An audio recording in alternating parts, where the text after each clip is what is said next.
आज मंगल प्रवेश हुआ जलेसर में। आज एक विशेषता देखी, ये 8 बेटियां अष्टकुमारी बन करके सिर पर कलश लेकर के आगे सबसे पहले इन्होंने आज स्वागत किया, अगवानी की और मंगल की सूचना दी। ये अष्टकुमारी देवियां हैं कौन और इनको कलश दे करके श्री पर रख करके उसमें मूंगी फल आदि रख करके क्यों खड़ा किया जाता है, एक प्रश्न हमारे सामने आता है। तो इसका कारण सिर्फ इतना है कि कलश अपने आप में मंगल है। हमारे आगम में भगवान ने, आदिनाथ स्वामी ने बताया कि देखिए, एक होता है आगम मंगल और एक होता नौ आगम मंगल। नौ आगम मंगल में मुनि का शरीर, घोड़ा, बाल कन्या। बाल कन्या कौन कहलाती है? बाल कन्या कहलाती है 8 वर्ष से लेकर के 3 वर्ष से लेकर के और 12 वर्ष तक की बाल कन्या कहलाती है। ऐसी कन्या जिसका 9 वर्ष का एक उतना पीरियड की जो बालिका है वो बाल कन्या कहलाती है। तो उसमें पूछा गया, फिर उस कलश के अंदर सरसों पड़ी हो वो भी मंगल है, उसमें आम के पत्ते लगे हो तो वो भी मंगल है। आपके यहाँ जब शादी होती है तो आप लोग आम के पत्ते का बंधन वाले बनवाते थे, अभी बनता कि नहीं पता नहीं, 40 साल से तो मुझे पता नहीं, क्योंकि घर छोड़े लगभग इतना हो रहा है। तो ये मंगल क्यों है, प्रश्न ये आया। साधु का आना मंगल है और साधु के मंगल में भी मंगल करने के लिए नगर प्रवेश के समय बाल कन्या यदि कलश पर, सिर पर कलश लेकर के चल रही हो, उसमें सरसों के दाने पड़े हों, सिरी पर रखा हो, पत्ते लगे हों तो और मंगल माना गया। क्यों? देखिए, एक छोटी बालिका वीतरागता का प्रतीक माना हमारे आगम में। जैसे 4, 5 साल, 6 साल, 8 साल की बालिका होती, उसके अंदर राग, हास, विलास नहीं होता है। भले ये वासना से ग्रसित लोग उसको राग की दृष्टि से देखें, लेकिन उसके अंदर कोई राग, हास, विलास नहीं होता है। तो जैसे उस बाल कन्या के अंदर वो राग, हास, विलास नहीं है, वीतरागमय परिणाम उसके बने होंगे, सहज सरल बने होंगे, ऐसे ही भगवान आपके भी परिणाम है। अर्थात भगवान के अंदर जैसी वीतरागता है वह वीतरागता मंगल का सूचक है, उसी के प्रतीक स्वरूप उस बाल कन्या के लिए मंगल माना है। पर का पूर्ण भरा हुआ कलश वो मंगल है। क्यों मंगल है? इसलिए मंगल है कि ज्ञान होते 5 प्रकार के, मति ज्ञान, श्रुत ज्ञान, अवधि ज्ञान, मना परे ज्ञान और केवल ज्ञान। केवल ज्ञान को पूर्ण ज्ञान कहा है। तो पूरा भरा हुआ कलश अपने आप में पूर्ण ज्ञान अर्थात केवल ज्ञान का प्रतीक है और केवल ज्ञान मंगल का प्रतीक है और मंगल के प्रतीक स्वरूप भरा हुआ पूरा कलश मंगलमय का वातावरण को पैदा करता है। इसलिए घर में जो आप कलश रखते हुए पूरे भरे हुए कलश रख करके अपने घर में स्थापित करें, ये मंगल हो गया। फिर आम का पत्ता, आम का पेड़ मंगल क्यों है, प्रश्न ये आ जाता है। इसलिए मंगल है वह कि इस दुनिया के जितने भी वृक्ष देखना, उनकी पतझड़ होती बसंत की बहार आने पर। ठूंठ की तरह खड़े हो जाते हैं। अशोक का वृक्ष ठूंठ की तरह कभी खड़ा नहीं होता, लेकिन उसमें फल नहीं आते। और मात्र एक आम का एक वृक्ष ऐसा है जो कभी भी ठूंठ की तरह पतझड़ होने के बाद में कभी आपको रूखा खड़ा देखने को नहीं मिलेगा। 12 महीना हमेशा हरा भरा ही बना रहता है। कभी आपने देखा पीपल के पत्ते की तरह, पीपल के पेड़ की तरह वह ठूंठ बन गया हो, पत्ता से रहित हो गया होगा? नहीं, वो हमेशा छायादार बना रहता है और मीठे फल देने वाला होता है। फलों का राजा कौन है? आम है। उसको फलों का राजा का तो मतलब ये है कि जैसे वह आम का वृक्ष हमेशा हरा भरा बना रहता है, ऐसे हे भगवान हमारा जीवन हरा भरा बना रहे, हमारे जीवन में हमेशा खुशहाली बनी रहे, इसलिए वह भी मंगल का प्रतीक माना गया। ऐसे ये जो आज मंगल प्रवेश हुआ है, उस प्रवेश के समय में कहूं अष्टकुमारी देवी बन करके तुम बेटियों आई थी आज, और इसमें साड़ी पहन करके आई, और यही हमारी पोशाक है। अखंड वस्त्र चाहिए, खंड वस्त्र नहीं, और मर्यादा चाहिए हमें। यह मर्यादा जितनी अच्छी साड़ी में बनती है, उतनी अच्छी मर्यादा कहीं नहीं बनती। पल्लू भी है ऊपर से सिर ढकने के लिए, पूरा शरीर आपको मर्यादित व्यवस्थित बन जाता है। अपने यहां पर 4 पर्दे कहे हैं कम से कम, मुसलमान में 8 पर्दे कहे नारी को। कितने? 8। और जैन दर्शन में 4 होना चाहिए। सिर भी ढका हो, एक पर्दा वो भी हो, लेकिन मुस्लिम में मुख भी ढका हो, ये भी उनके यहाँ पर्दा। अपने आप मुख ढकने का पर्दा नहीं, सिर ढकने का पर्दा बताया गया। आपके यहाँ पैर ढकने का पर्दा नहीं, उनके कारण पैर भी नहीं दिखना चाहिए, इसलिए वो बुर्का डाल करके पूरा ढक लेते हैं ऊपर से नीचे तक। वो कहते हैं हाथ भी नहीं दिखना चाहिए, तो ऊपर से ऊपर डालते तो वे उंगली भी नहीं, लेकिन आपके यहाँ उंगली दिख सकती, ढकने की जरूरत नहीं। ये मर्यादा। लेकिन आज के समय इस युग में जब मैं देखता हूं कि सारी मर्यादाएं खो डाली हैं आज इन बेटियों ने, धन्य बेटियों तुमने पूरी मर्यादा का ध्यान रखे। तुम कटे फटे वस्त्र पहन करके नहीं है, ताली बजा करके इनका स्वागत करें। और ऐसे ही शालीनता रखना होगी इस संस्कृति को बचाने के लिए, इस धर्म को बचाने के लिए। तो अष्टकुमारी देवी कौन है?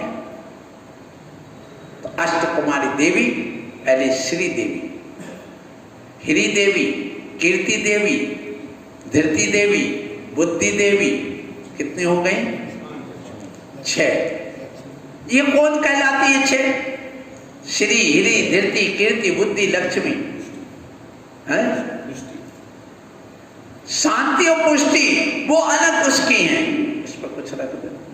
तो मतलब ये हो गया कि ये जो देवियां आती हैं, इन देवियों की बात चल रही है। ये जो भवनवासी देवी हैं, वहां की 2 देवी आती, शांति और पुष्टि, और बाकी बेहतर जाति की देवियां होती हैं। ये भगवान के कल्याण में वो आज भी यहां पर विद्यमान रहती, बाहर से नहीं बुलाना पड़ती उनको। पंच कल्याणक आपके यहां हुए, आपने सब सुना होगा कि आखिर हमने पंच कल्याणक में प्रतिष्ठा क्यों कराई, क्या जरूरत थी हमें इस पंच कल्याणक में प्रतिष्ठा कराने की, ऐसे ही हमने उसकी पूज्यता क्यों नहीं रखी। स्टैचू में और आपके प्रतिमा में क्या अंतर है? बहुत बड़ा अंतर है।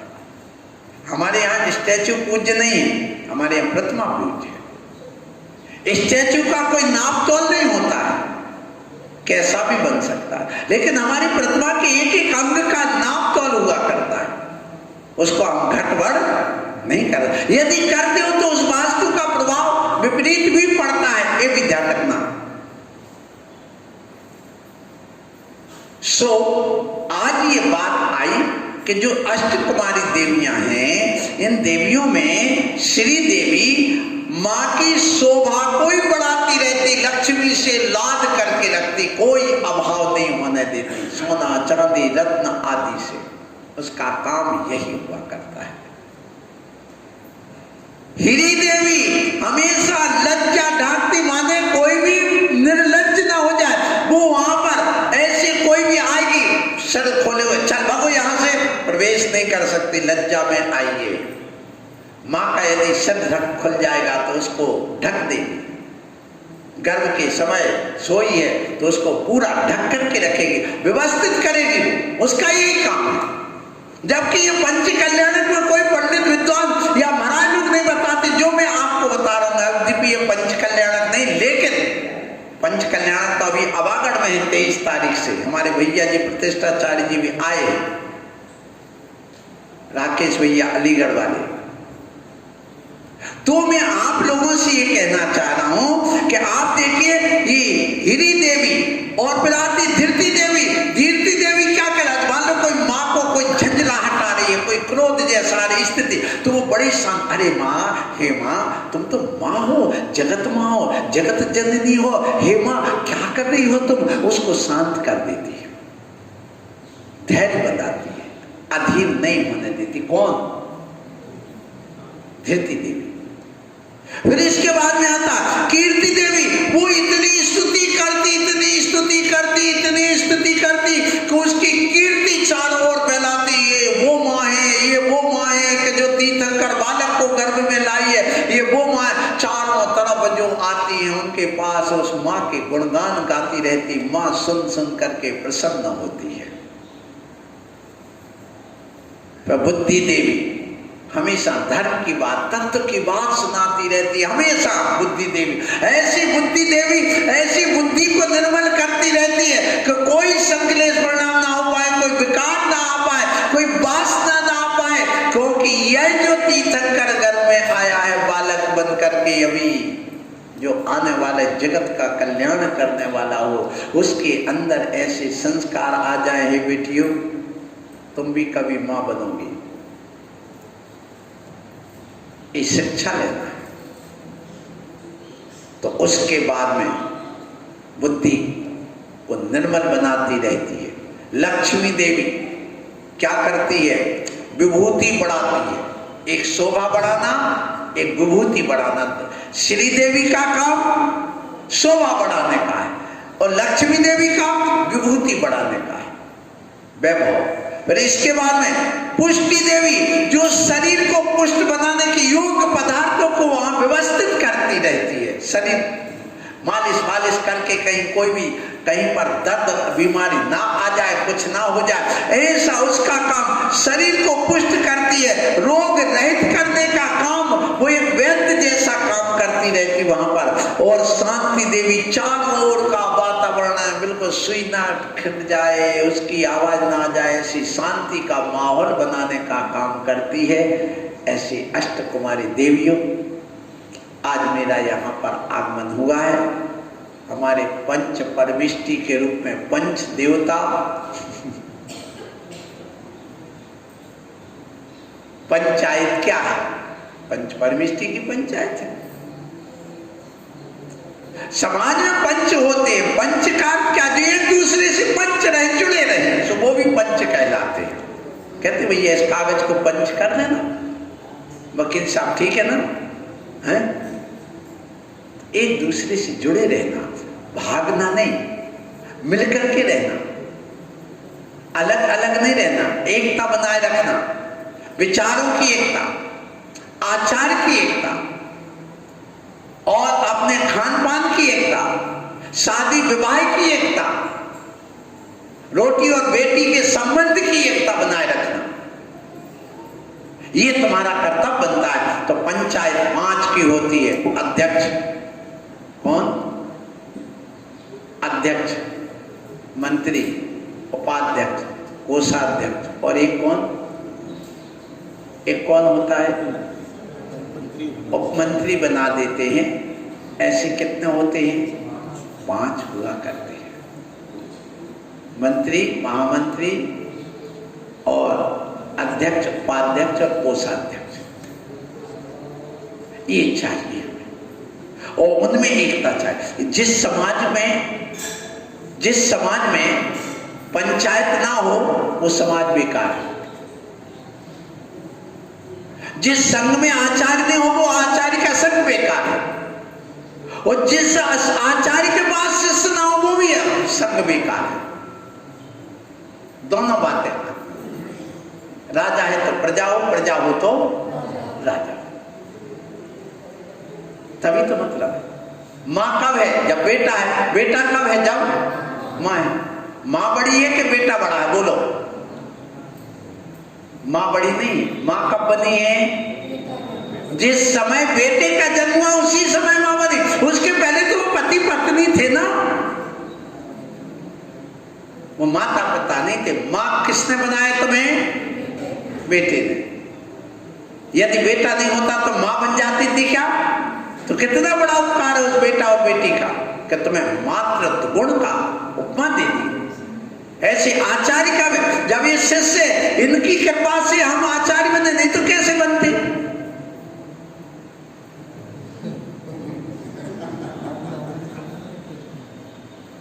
आप आचार्य तभी शिष्य बने हैं। लेकिन कहा गया है जब तक शिष्य ना हो तो आचार्य भी कोई काम करे। और गुरु की कृपा ना हो तब भी बेकार है। यदि वो आचार्य हमें नहीं दे पद तो हमारा पद प्रमाणिक थोड़ी ना माना जाएगा। इसलिए आचार्य के द्वारा दिया गया पद महत्वपूर्ण होता है। लेकिन उस आचार्य की शोभा कब होती है? जब परिकर, ये भी देखा जाता है। इसलिए आज का प्रवचन ज्यादा लंबा नहीं करना है, 9 बज रहे हैं। आप लोगों से यही कहूंगा कि आप अपने सम्यक्त को मजबूत बनाएं, आप मोक्ष मार्ग को मजबूत बनाएं, अपने आप को मजबूत बनाएं, अपने आप के कल्याण के मार्ग पर बढ़ने के लिए गुरुओं के पद चिन्हों पर पीछे पीछे चले, आगे नहीं चलना चाहिए। गुरु के आगे घोड़ा चल सकता है, गुरु के आगे हाथी चल सकता है, गुरु के आगे बैंड वाला चल सकता है, गुरु के आगे आपके अष्टकुमारी देवी चल सकती है, गुरु के आगे माता चल सकती है। लेकिन जो सामान्य प्रजा है वो कहाँ चलेगी? सब पीछे चलेगी। ये नियम है। तो ये आप लोगों ने आज प्रवेश कराया है। आप सबके लिए मेरा आशीर्वाद है। अभी सुनिए, अपने आप को तुम्हें समझना है, मोक्ष मार्ग पर लगना है और यह धर्म, जैन धर्म जो अनादिकालीन है उसको बचा के रखना है। ये जैन धर्म आत्मा का लिबास है। क्या कहा? धर्म आत्मा का लिबास है, ओढ़ना है। लेकिन यदि आपने झूठा पंथ का लिबास ओढ़ रखा है तो विघटन ही होना है, झगड़े ही होना है। इसलिए इंद्रियों के विलास का नाम धर्म नहीं है। इंद्रियों का विलास जहां वहां धर्म नहीं है। जहां हिंसा है वहां धर्म नहीं है। जहां पर पंथ और यहां वहां की राग देश की बात है वहां धर्म नहीं। जहां पर आत्मा की बात है वहां पर धर्म है। आत्मा को कभी मत भूलना, आत्मा केंद्र में रखना। जैसे मान लो तुम गाड़ी चलाते हो और केंद्र में अर्थात जो एक्सल होता है, जिस पर धुरी होती है, जिस पर वो चाक चलता है, धुरी निकल जाए तो चाक कहां जाएगा? भाग जाएगा। तो क्या गाड़ी आगे बढ़ सकेगी? नहीं बढ़ेगी। तो जैसे वह धुरी पर पूरा का पूरा चाक चलता है, गाड़ी आगे बढ़ती है उसी प्रकार से आत्मा एक केंद्र में है, धुरी है, उसी पर ही रख करके लक्ष्य बना करके अपनी सारी क्रियाएं की जाती हैं, तभी हमारा कल्याण होता है और तभी हमारा सम्यक दर्शन मजबूत रहता है। ऐसे सम्यक दर्शन की मजबूती बनाने के लिए हमें देव शास्त्र गुरु पर श्रद्धा करना जरूरी है। और ये आप करेंगे, ये मुझे मालूम है। जब कोई ढोंगी व्यक्ति धर्म का लिबास ओढ़ करके आ जाता है और अधर्म का काम करने लग जाता है तो आस्था भी अनास्था में बदल जाती है। इसलिए मैं कहूंगा कि ये धर्म का लिबास ओढ़ करके अधर्म का काम नहीं करना चाहिए कभी।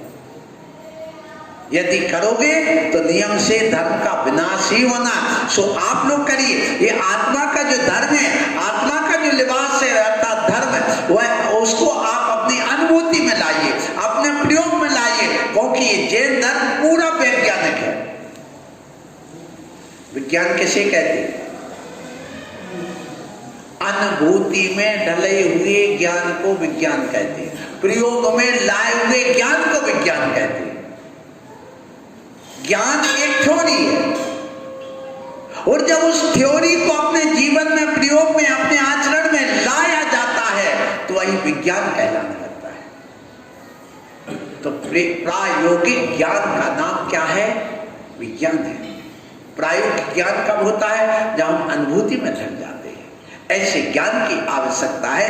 वह अनुभूति रत्नत्रय लेने पर आती है, सम्यक दर्शन, सम्यक ज्ञान और सम्यक चारित्र। ऐसी अनुभूति में लाना होगा। तो आज आप लोगों से ये कहें कि ऐसा जब हमारे अंदर वह रत्नत्रय आ जाता है, अंतरंग ज्योत जल जाती है, अंतरंग में श्रद्धा आ जाती है, अंतरंग में अनुभूति आ जाती है, तो वहां हमारा मोक्ष मार्ग बन जाता है। इसलिए मैं आप लोगों ऐसा धर्म आपने पाया है और ऐसे मुनिराज आपके बीच में आते हैं, पंथ रहेंगे, एक अनादि काल से रहे हैं। इनमें हमें पढ़ना नहीं, जहां जैसा है उसको देख करके अपनी सम्यक को मजबूत बनाना है। हमें एक बात सीखना है। क्या सीखना है? कि हमारे जो मतांतर हैं उनको आप जानिए, उनको देखिए, पर उनके विरोध में खड़े मत होइए। क्या कहा? क्या कहा? जैन धर्म के जितने भी मतांतर हैं उनको जानो, देखो, समझो और सही मार्ग को चुनो, लेकिन लड़ो मत।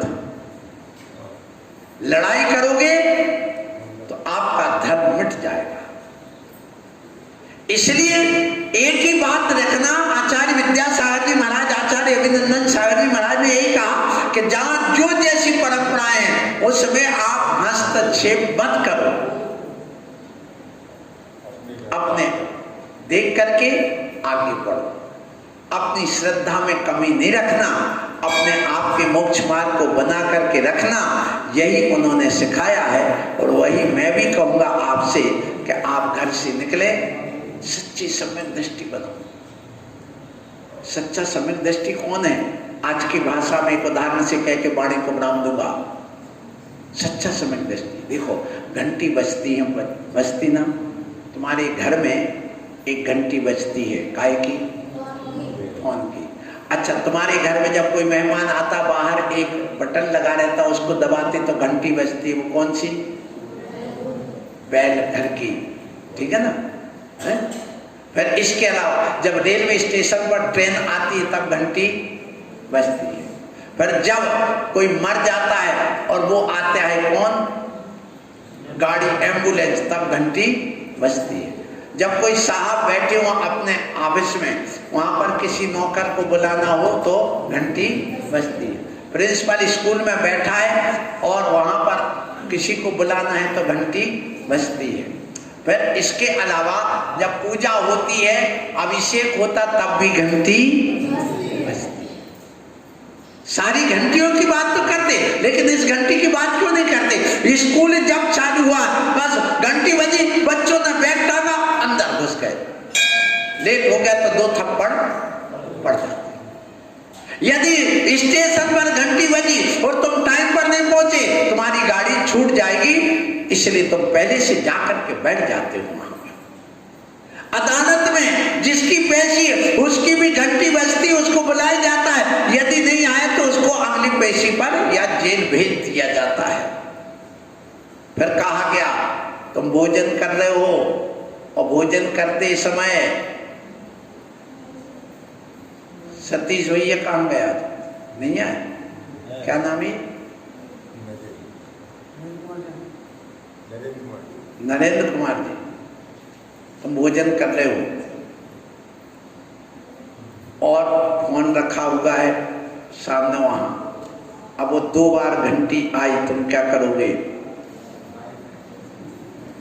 भोजन करते रहोगे क्या फोन उठाने जाओगे? बीच में फोन उठाने जाओगे, पक्की बात है, छोड़ोगे नहीं।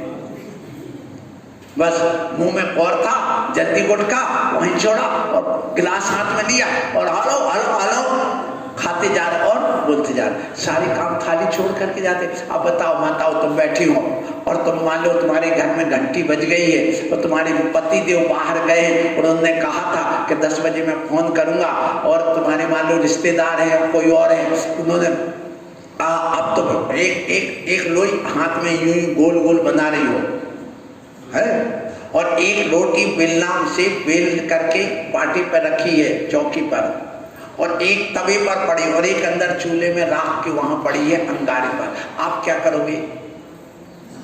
उस रोटी को तत्काल बाहर निकालोगे अंगार वाली, तवे की पलटोगी, लोई को वहीं छोड़ करके कहां भागोगी?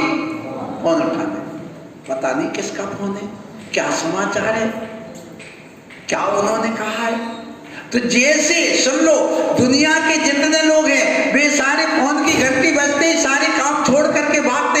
एक और जब कोई आग लग जाए तो वहां पर भी फायर ब्रिगेड जलता है, अग्निशामक घंटी बजाते हुए भागता है, और यदि रास्ते में कोई मर भी जाए तो उसके लिए कोई दोष नहीं, वो गुनाहगार नहीं होता है। ध्यान रखना, ये सिद्धांत है। इसी प्रकार जब अभिषेक की और मंदिर की ये घंटी बजी, उस समय तुम सारे काम छोड़ करके यदि उस अभिषेक में भागते हो, महाराज के प्रवचन सुनने के लिए भागते हो, तो सम्यक दृष्टि, और तुम आ रहे हो जल्दी जल्दी भाग रहे हो, और मान लो कोई जीव जंतु नीचे आकर के कोई हिंसा भी हो जाए, तो जैसे और फायर ब्रिगेड वाले के सब द्वारा कोई मर भी जाए तो वो गुनाहगार नहीं होता है। वैसे तुम मंदिर में आकर के यदि भागते जल्दी अभिषेक ना छूट जाए और आप आ रहे हो, यदि कोई असावधानी से कोई जीव मर भी जाए तो तुम्हें दोष इतना नहीं लगता, थोड़ा बहुत लगेगा तो प्रायश्चित कर लेते हैं कायुसर करके। तो आप लोग आज दोपहर में आएंगे। सम्यक दर्शन क्या है, मोक्ष मार्ग क्या है, मोक्ष मार्ग पर कैसे चलना, वो आपको दोपहर में बताएंगे। बोलो महावीर भगवान की।